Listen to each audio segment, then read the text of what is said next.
Hello everyone, this is Radhika and welcome to my channel. So class 9 की maths में हम लोग चैप्टर नंबर 5 शुरू करेंगे, which is introduction to Euclid geometry. Okay, so Euclid geometry का मतलब क्या है? वो ज्योमेट्री जिसको किसने डिफाइन किया है? यूक्लिड ने। ठीक है, एंड ये ज्योमेट्री तब की है जब लोगों को ज्योमेट्री के बारे में कुछ भी नहीं पता था। ठीक है, तो हम इसमें आज पूरा का पूरा इंट्रोडक्शन करेंगे इस चैप्टर को लेके। इसमें जितनी भी थ्योरम्स हैं, वैसे एक ही थ्योरम है, थ्योरम्स हैं जितने भी, एक्सियोम है, ठीक है, एंड पोस्टुलेट है, वो सारे के सारे हम इसमें क्या करेंगे? डिस्कस करेंगे। ओके, तो चलिए शुरू करते हैं। देखिए, सबसे पहले हमें पता होना चाहिए यूक्लिड कौन थे। देखिए, यूक्लिड कौन थे? हमारे एक मैथ्स के टीचर थे। ठीक है, कहाँ थे? अलेक्जेंड्रिया इजिप्ट में। ठीक है, इनको हम फादर ऑफ ज्योमेट्री भी कहते हैं। ओके, फादर ऑफ ज्योमेट्री भी कहते हैं।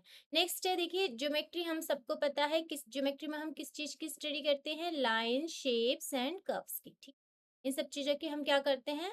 स्टडी करते हैं। ओके, सो देखिए, यूक्लिड के अकॉर्डिंग यूक्लिड ने इसके 7 डेफिनेशंस दी हैं इस ज्योमेट्री में। तो पहली डेफिनेशन है पॉइंट की। इसमें उन्होंने पॉइंट को कैसे डिफाइन किया? Point is that which is no part. ठीक है, उन्होंने बताया कि पॉइंट एक ऐसा बिंदु है, मतलब बिंदु एक ऐसी चीज है जिसको हम और पार्ट में डिवाइड नहीं कर सकते। ठीक है, उन्होंने इसका डेफिनेशन इस तरीके से दिया। नाउ नेक्स्ट है, a line is a breathless length. उन्होंने लाइन को क्या बताया? Breathless length. ठीक है, एक लाइन कोई भी एक ऐसी चीज होती है जिसकी कोई भी ब्रेथ नहीं होती। ठीक है, बट लेंथ होती है। ठीक है, ऐसी लाइक इस तरीके से कि लाइन, इसकी लेंथ तो है बट इसकी कोई ब्रेथ नहीं है। ठीक है, तो line is the breathless length. Next है, the ends of a line are points. ठीक है, किसी भी लाइन के पॉइंट्स जो होते हैं, सॉरी एंड्स जो होते हैं वो क्या होते हैं? पॉइंट्स होते हैं। उन्होंने ये भी बताया। ठीक है, नेक्स्ट है, देखिए, उन्होंने बताया कि straight line is a line which lies evenly with the point on itself. उन्होंने बताया कि एक स्ट्रेट लाइन वो लाइन होती है जो कि पॉइंट पर इवनली लाई करती है। ठीक है, इवनली लाई का मतलब जैसे कि ये हमारी पॉइंट्स है, ये इवनली इस तरीके से लगे हुए हैं। ठीक है, तो जब हम इनको जॉइन करेंगे तो ये क्या बनने वाली है? एक लाइन बनने वाली है। ओके, नाउ नेक्स्ट है, देखिए, अब a surface is that which has length and breadth only. ठीक है, उन्होंने बताया कि एक सरफेस वो वस्तु होती है, आई मीन सरफेस को हम क्या कह सकते हैं कि जिसके लेंथ है एंड ब्रेथ है, वो क्या होते हैं? हमारी सरफेस होती है। ठीक है, नाउ नेक्स्ट है, the edge of a surface are line. इसकी जो साइड होती हैं, एज, ठीक है, जो भी भुजाएं होती हैं, ये क्या होती हैं? इसकी लाइंस होती हैं सरफेस की। ठीक है, सरफेस की लाइंस को ही हम इसकी क्या कहते हैं? एज कहते हैं। ठीक है, उन्होंने ये बताया। नाउ नेक्स्ट है, a plane surface is a surface which lies evenly with the straight line on itself. ठीक है, उन्होंने जैसे ये बताया कि जो स्ट्रेट लाइन होती है वो पॉइंट्स पर इवनली लाई करती है, इसी तरीके से उन्होंने बताया कि जो प्लेन सरफेस होता है ना, वो भी स्ट्रेट लाइन को लाई इवनली लाई करने पर बनता है। इस तरीके से अगर हम इवनली स्ट्रेट लाइन को लाई कराएंगे ना, तो हमारा क्या बन के तैयार होगा? ये एक सरफेस बन के तैयार होगा। ओके, नाउ सी नेक्स्ट है, यूक्लिड की कुछ अनडिफाइंड टर्म थी जैसे कि पॉइंट्स, लाइन एंड प्लेन। ठीक है, अब उन्होंने इन सब की डेफिनेशंस तो दी, बट उन्होंने ये नहीं बताया कि दिखते कैसे हैं। पॉइंट कैसा दिखता है? कुछ इस तरीके का दिखता है, लेकिन उन्होंने नहीं बताया। लाइन कुछ इस तरीके की दिखती है, नहीं बताया। उन्होंने डेफिनेशन दी कि पॉइंट्स को इवनली लाई कराएंगे तो उससे बनने वाली लाइन जो होगी वो हमारी स्ट्रेट लाइन होगी। प्लेन की भी उन्होंने कोई भी मतलब डेफिनेशन दी, बट इनको अच्छे से डिफाइन नहीं किया। तो ये अनडिफाइंड टर्म है यूक्लिड की ज्योमेट्री में, कह सकते हैं points, line and plane. Okay, now see next है, हमारे पास यूक्लिड ने कुछ एक्सियोम एंड पोस्टुलेट दिए थे, तो हम उनको देखते हैं। देखिए, एक्सियोम क्या होते हैं? एक्सियोम हमारे अजम्पशन होते हैं थ्रू आउट मैथमेटिक्स। ठीक है, तो मैथ्स में हम कहीं पर भी अगर उन अजम्पशन को यूज कर रहे हैं, दैट इज आवर एक्सियोम। ठीक है, एंड एक्सियोम यूनिवर्सल ट्रुथ होते हैं। ठीक है, इनको प्रूफ करने की कोई जरूरत नहीं होती है। ठीक है, नाउ पोस्टुलेट, पोस्टुलेट भी हमारी यूनिवर्सल ट्रुथ कह सकते हैं हम इन्हें। ये भी हमारे क्या है? अजम्पशन होते हैं, बट ये स्पेसिफिक ज्योमेट्री के लिए यूज किए जाते हैं। ठीक है, postulate. Okay, now see next है थ्योरम। अब थ्योरम क्या होते हैं? थ्योरम हमारी मैथ्स के वो स्टेटमेंट होते हैं जिनको हमें प्रूफ करना पड़ता है। ठीक है, तो एक्सियोम एंड पोस्टुलेट को प्रूफ करने की कोई जरूरत नहीं होती, बट थ्योरम्स को हमें क्या करना पड़ता है, प्रूफ करना पड़ता है। ठीक है, ये दोनों हमारी क्या है, अजम्पशन है। एक्सियोम हम मैथ्स में थ्रू आउटली यूज करते हैं, पोस्टुलेट केवल और केवल ज्योमेट्री में यूज किए जाते हैं। ठीक है, एंड थ्योरम्स हमारी स्टेटमेंट होती है जिनको हमें क्या करना पड़ता है, प्रूफ करना पड़ता है। ओके, नाउ सी एक्सियोम हमारे कितने हैं, 7 हैं। हमारा फर्स्ट एक्सियोम है, things which are equal to the same thing are equal to one another. Okay, तो ये क्या कहना चाह रहा है, जैसे कि मेरे पास एक सपोज मेरे पास ए है, इसका वैल्यू बी के इक्वल है। ठीक है, नाउ मेरे पास सी है, इसका वैल्यू भी बी के इक्वल है। ठीक है, तो ए और बी आपस में क्या होंगे, इक्वल होंगे, ए इज इक्वल टू सी होगा। ठीक है, बिकॉज इन दोनों की वैल्यू किसके इक्वल है, बी के इक्वल है। तो यही कह रहा है, things which are equal to the same thing, ये हमारी थिंग्स हैं। Things which are equal to the same thing, ये हमारी सेम थिंग है। ठीक है, are equal to one another, तो ये दोनों भी आपस में क्या होंगे, इक्वल होंगे। ओके, नाउ नेक्स्ट है, if equals are added to equals the wholes are equal. ठीक है, अगर मैं इक्वल्स नंबर है मेरे पास, सपोज मेरे पास यहाँ 8 है, दूसरा नंबर भी यहाँ 8 है, अगर मैं इसमें इक्वल नंबर ऐड कर दूं, added to equal, equal number added कर दूं, सपोज मैं 2 ऐड कर दूं। ठीक है, तो मेरे पास क्या बन जाएगा इधर, 10। ठीक है, यहाँ पर भी क्या बन जाएगा, 10। द होल्स आर इक्वल, तो जो भी रिजल्ट आएगा वो भी हमारा क्या होगा, इक्वल ही होगा। ओके, नाउ सी नेक्स्ट है हमारा third, if equals are subtracted from equal the remainders are equals. Same, अगर यहाँ 8 है, इसमें से मैं 2 माइनस कर दूं, यहाँ पर भी मेरे पास 8 है, इसमें से भी 2 माइनस कर दूं, तो equals equals are subtracted from equals, equal से ही सब इक्वल वैल्यू हमने सब्ट्रैक्ट की, तो यहाँ क्या बनने वाला है, अब यहाँ बनेगा 6, यहाँ पर भी बनेगा 6, तो जो रिमाइंडर है, जो भी हमारा रिजल्ट है, वो भी हमारा क्या है, इक्वल ही आया। ओके, नेक्स्ट है, things which coincide with one another are equal to one another. ठीक है, सो देखिए वो क्या कहना चाह रहा है कि कोई भी थिंग्स जो कोइंसाइड कर जाए एक दूसरे पर, वो क्या होती हैं, इक्वल होती हैं एक दूसरे। ठीक है, जैसे कि मेरे पास एक ये सर्कल है, ठीक है, कितने रेडियस का है आई डोंट नो, एंड इसी के ऊपर अगर मैं कोई और सर्कल बना दूं, ये सर्कल मैंने बना दिया, तो ये भी क्या कर रहा है, इस पे कोइंसाइड कर रहा है। कोइंसाइड का मतलब है कि हमारा जो रेड वाला सर्कल है वो हमें नहीं दिखेगा। ठीक है, इसके ऊपर ये ग्रीन वाला सर्कल पूरा बन गया, कोइंसाइड कर रहा है। ठीक है, तो दो सर्कल आर इक्वल। ठीक है,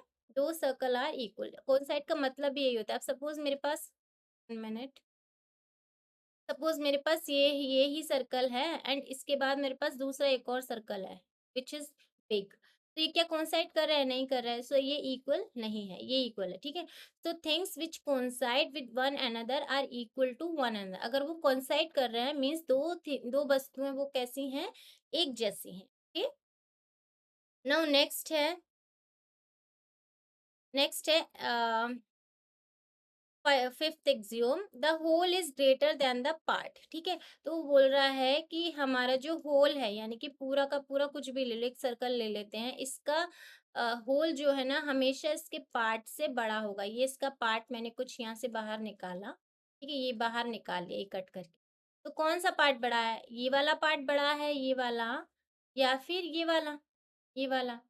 अब यही वाला पार्ट बड़ा है ना, ये वाला, ये जो पार्ट बचा हुआ है, जो कट के बाहर निकाला, उसके बाद ये जो पार्ट बचा है, यही तो बड़ा है, ये वाला पार्ट। ठीक है, ये पार्ट बड़ा है, it means the whole is greater than the part. ठीक है, now see, things which are double of the same thing are equal to one another। ठीक है, अब वो क्या बोल रहा है कि एक थिंग है कि a इज इक्वल टू, मेरे पास सपोज 2b है। ठीक है, यहाँ पर c भी मेरे पास इज इक्वल टू 2b है। ठीक है, ये इसके क्या है, double, things which are double to the same thing, तो things which are double to the same thing, double to the same thing are equal to one another, तो ये दोनों भी क्या है, इक्वल है, बिकॉज ये सेम थिंग के डबल हैं, तो ये दोनों भी कैसे हैं हमारे, ए इज इक्वल टू सी हो जाएगा, इक्वल रहेंगे। ठीक है, ऐसे ही इसमें क्या है, things which are half of the same thing are equal to one another, उसमें डबल था, इसमें हाफ है, तो suppose A is equal to B by 2 है। ठीक है, and C is equal to क्या है हमारा, बी बाय 2 है, तो ए इज इक्वल टू भी क्या हो जाएगा हमारा, C by, A is equal to C हो जाएगा, बिकॉज यहाँ पर भी बी बाय 2 के इक्वल है, ये यहाँ पर भी बी बाय 2 के इक्वल है। ओके, नाउ सी पोस्टुलेट हमारी 5 पोस्टुलेट होते हैं। ठीक है, तो पहला पोस्टुलेट क्या है? अ स्ट्रेट लाइन में be drawn from any one point two any other point. ठीक है, वो क्या बोल रहा है कि किसी भी पॉइंट से हम किसी भी दूसरे पॉइंट तक एक स्ट्रेट लाइन ड्रॉ कर सकते हैं। ठीक है, अब जैसे मेरे पास एक ये पॉइंट है, यहाँ से मुझे ये एक ये पॉइंट है, एक ये पॉइंट। ठीक है, यहाँ से मुझे अगर स्ट्रेट लाइन ड्रॉ करनी है इस पॉइंट तक तो मैं कर सकती हूँ, लाइक दिस। ओके, सपोज मेरे पास यहाँ पर भी एक पॉइंट है, तो मैं यहाँ से भी कर सकती हूँ इस पॉइंट से। ठीक है, यहाँ पर भी है, तो यहाँ पर भी कर सकती हूँ। ठीक है, तो अ स्ट्रेट लाइन में be drawn from any one point two any other point. किसी भी पॉइंट तक हम उस लाइन को क्या कर सकते हैं? बना सकते हैं। Okay, like this. Okay, next है हमारा postulate number 2। A terminated line can be produce infinitely. वो क्या कहना चाह रहा है कि हमारी एक लाइन है, इसको हम किसी कितना भी आगे बढ़ा सकते हैं इनफाइनाइटली तक। ठीक है, ये इनफाइनाइट तक जाएगी। ठीक है, तो वो यही कह रहा है। ठीक है, नेक्स्ट है पोस्टुलेट नंबर 3। क्या कह रहा है? A circle can be drawn with any centre and any radius. ठीक है, वो क्या बोल रहा है कि जैसे कि मेरे पास एक ये सर्कल है। ठीक है, ये सर्कल मैंने कहीं पर भी बना सकते हैं, किसी भी जगह को सेंटर लेके कितनी भी रेडियस का भर के। ठीक है, सपोज ये मेरे पास 2 सेंटीमीटर के रेडियस से मैंने इस सर्कल को बनाया। ठीक है, एंड ऐसे ही अगर मैं अपने कंपास में 4 सेंटीमीटर का रेडियस भरूं, ठीक है, एंड इससे सर्कल बनाऊं, तो this is also the circle only. ठीक है, this is also the circle only. So बस यही बोल रहा है, circle can be drawn with any centre and any radius. अगर हम अपने कंपास में किसी कितनी भी रेडियस का जो है आर्क ले लें एंड कहीं पर भी सेंटर मानकर उससे ड्रॉ करें, तो बनने वाला हमेशा सर्कल ही होगा। ठीक है, नेक्स्ट है हमारा all right angles are equal to one another. ठीक है, तो बोल रहा है जितने भी राइट एंगल है वो एक दूसरे के इक्वल ही होते हैं। ठीक है, तो वो कैसे बोल रहा है? जैसे कि मेरे पास एक ये एंगल है जिसका मुझे लेंथ, इसका मुझे हाइट नहीं पता, ना ही इसका बेस पता, बट इसमें जो बनने वाला एंगल है वो हमेशा ही 90 डिग्री होगा। ठीक है, सपोज मैं इसका ये जो बेस है ये थोड़ा लंबा ले लूँ, ठीक है, इसको छोटा ले लूँ, तो भी बनने वाला एंगल कितना होगा? 90 डिग्री ही होगा। ठीक है, तो यही बोल रहा है कि राइट एंगल कैसा भी बना लो, चाहे ऐसे आड़ा तिरछा भी बना लो, ऐसे बना लो या ऐसे बना लो, लेकिन इन दोनों के बीच में जो एंगल होगा वो हमेशा ही 90 डिग्री होने वाला है। ठीक है, तो वो यही बोल रहा है कि all right angles are equal to one another, चाहे फिर वो छोटा राइट एंगल हो या बड़ा हो, हमेशा 90 डिग्री का ही होगा। ओके, नेक्स्ट है हमारा पोस्टुलेट नंबर 5 है। ये क्या कह रहा है? If a straight line following on two straight line makes the interior angle on the same side of it, ठीक है, taken together less than the two right angles. अच्छा, पहले इसको देखते हैं। If a straight line following on two straight line, ठीक है, क्या कह रहा है? If a straight line following on two straight line, तो a straight line falling on two straight line. ठीक है, टू स्ट्रेट लाइन पर हमने एक लाइन को क्या करा दिया? फॉल करा दिया। Makes the interior angle on the same side of it. तो इंटीरियर एंगल एक तो ये हो गया अंदर वाला एंगल, एक ये हो गया, दूसरा एक ये हो गया, एक ये हो गया। सपोज ये एंगल 1 है, ये एंगल 2 है, ये 3 है, ये एंगल 4 है। Okay, same side of it taken together less than the two right angles. ठीक है, तो अब क्या बोल रहा है? इन दोनों को साथ में लेंगे तो कोई से भी दो एंगल क्या होंगे? टू राइट एंगल से कम होंगे। टू राइट एंगल हमें पता है, वन राइट एंगल कितने का होता है? 90 डिग्री का। तो टू राइट एंगल कितने के होंगे? 180 डिग्री के। ठीक है, तो यानी कि वो बोल रहा है एंगल 3 प्लस एंगल 4 या तो लेस देन 180 डिग्री होगा, या फिर एंगल 1 या एंगल 2 जो है वो लेस देन 180 डिग्री होगा। ओके, तो अब वो क्या बोल रहे हैं? Then the two straight line if produce infinitely meet on that side on which the sum of the angle is less than the two right angle. ठीक है, क्या बोल रहा है कि अब लेस देन 180 डिग्री कौन सी वाली साइड का होगा? जिस साइड की हम लाइन प्रोड्यूस कराएंगे एंड वो लाइन जो है हमारी एक दूसरे को क्या कर जाए? मीट कर जाए। तो मैंने ये वाली लाइन कराई, तो यहाँ पर ये लाइन मीट कर गई। इट मीन्स 1 और 2 वाला एंगल जो होगा वो 180 डिग्री से क्या होगा? छोटा होगा। नेक्स्ट है एक्सियोम नंबर 5.1। अच्छा, ये क्या कह रहा है? Given two distant point there is a unique line that passes through them. ठीक है, तो बोल रहा है कि दो डिस्टेंट पॉइंट है मेरे पास, दो अलग अलग पॉइंट है। ठीक है, इन दोनों पॉइंट से पास होने वाली लाइन मेरे पास केवल और केवल एक ही होगी। ठीक है, इस तरीके से। ठीक है, इस तरीके से अगर सपोज मुझे इस पॉइंट से पास कराने वाली कितनी भी लाइन में बना सकती हूँ, किसी एक पॉइंट से पास होने वाली इनफाइनाइट लाइंस हो सकती है, इनफाइनाइट सी लाइक दिस, कितनी भी लाइन पास हो सकती है किसी एक पॉइंट से, लेकिन इन दोनों पॉइंट से पास होने वाली लाइन केवल और केवल एक लाइन ही होगी, ठीक है? वो इनफाइनाइट नहीं हो सकती, ना 2 हो सकती, ना 3 हो सकती, only one line we can pass through two distinct point, okay? बस यही कह रहा है, ओके? नाउ नेक्स्ट है हमारी थ्योरम है 5.1, क्या कह रही है? Two distinct line can not have more than one point in common.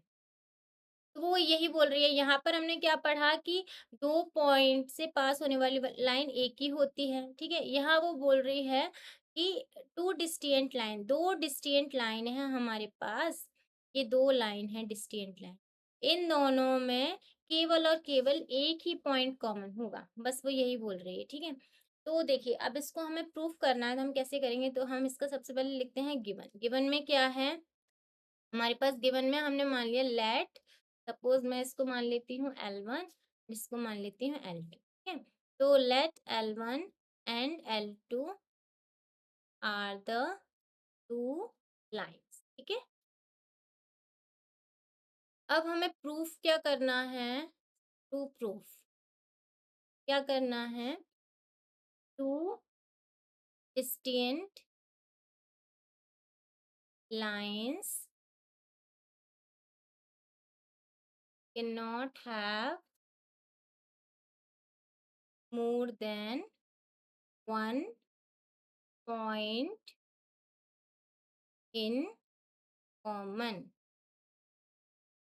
Okay? So अब हम इसका प्रूफ देखते हैं। प्रूफ में हम क्या कर सकते हैं?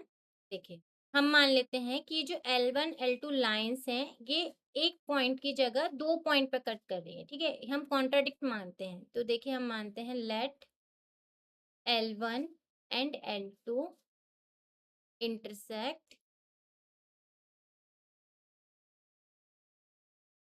The two distinct point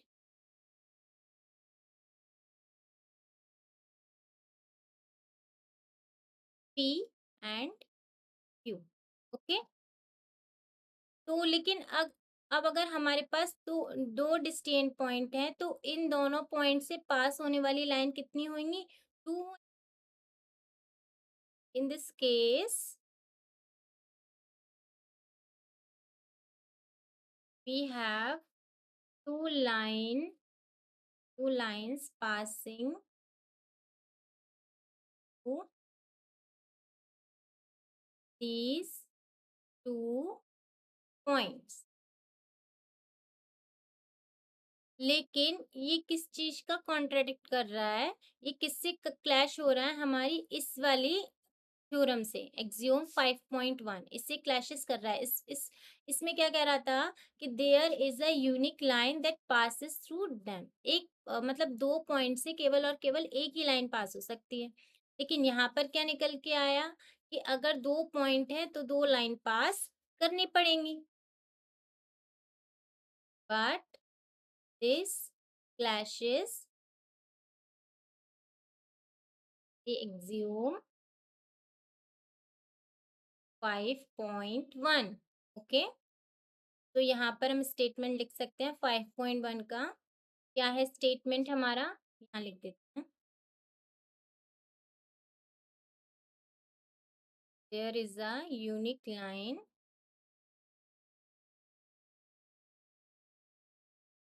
passes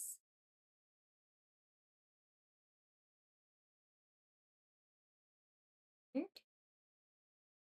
point, okay? So our assumption is wrong, okay? Hence this proof that the two distinct lines cannot have more than one point in common. Okay, okay. तो इसको एक बार और देख लेते हैं। देखिए, हमें क्या-क्या गिवन था, let L1 and L2 are the 2 lines, ठीक है? हमें उन्होंने लाइन दी थी, केवल 2 ही लाइन है, तो हमने मान लिया एक L1 लाइन है, एक L2 लाइन है, ठीक है? ये 2 लाइन गिवन है, ठीक है? Let me take another pen. तो ये हमारा हो गया गिवन। अब टू प्रूफ क्या करना है हमें, टू प्रूफ हमें स्टेटमेंट में गिवन रहता है, तो हमने पूरा जो स्टेटमेंट में था हमने लिख दिया। स्टेटमेंट में क्या था, two distinct line can not have more than one point in common, ठीक है? ये हमने लिख दिया पूरा, ठीक है? नाउ नेक्स्ट हमें प्रूफ अब यही करना है कि हमारी जो दो लाइन है वो एक से ज्यादा कॉमन पॉइंट उनका नहीं हो सकता, दो अलग अलग लाइन का, ठीक है? ये प्रूफ करना है। तो हम क्या करेंगे, कॉन्ट्राडिक्ट लेकर के चलेंगे। तो हम कॉन्ट्राडिक्ट में क्या लेंगे, देखिए, let L1 and L2 intersect on two distinct point P and Q। तो P एंड Q पर क्या कर रही है, वो इंटरसेक्ट कर रही है। सपोज सपोज ये पॉइंट P है एंड Q भी कहीं एक पॉइंट है, ठीक है? उस पर भी क्या है, वो इंटरसेक्ट कर रही है, ठीक है? दोनों लाइन, ठीक है? तब इस केस में क्या होगा, सपोज एक पॉइंट, एक लाइन P से पास हो रही है, तो दूसरी लाइन जो है ना वो Q से भी पास हो रही होगी कहीं ना कहीं, कोई एक लाइन। तो इस केस में हमारी टू लाइन जो है ना वो अलग अलग लाइन हो जाएंगी, जो इन दोनों पॉइंट से क्या है, पास होंगी। So in this case we have two line passing through these two point, ठीक है? अलग अलग लाइन हो जाएंगी। तो ये हमारा जो है ना, ये सपोजिशन जो है ना हमारा, ये किसको क्लैश कर रहा है, हमारा एक्सियोम नंबर 5.1 को, जो कि क्या कहता है कि हमारे दो अलग-अलग पॉइंट से पास होने वाली केवल और केवल एक यूनिक लाइन ही हो सकती है। लेकिन इस केस में क्या हो गया, हमारी टू लाइन्स आ गई थी, ठीक है? टू लाइन्स आ गई, तो हमारा जो अजम्पशन है वो क्या है, रॉन्ग है, ठीक है? तो हमारा अजम्पशन रॉन्ग है, इट मीन्स ये स्टेटमेंट क्या है, ट्रू है, स्टेटमेंट ट्रू है। तो इस तरीके से प्रूफ हो जाता है कि two distinct line cannot have more than one point in common। दो अलग अलग लाइन को अगर कॉमन पॉइंट निकालेंगे ना उनका, तो केवल और केवल एक ही कॉमन पॉइंट आएगा। ओके, इस तरीके से हम इसको प्रूव कर सकते हैं। Okay, so this video has been done, guys, and if you like my videos, please do like it, share with your friends and subscribe my channel. So take care, guys. Bye bye.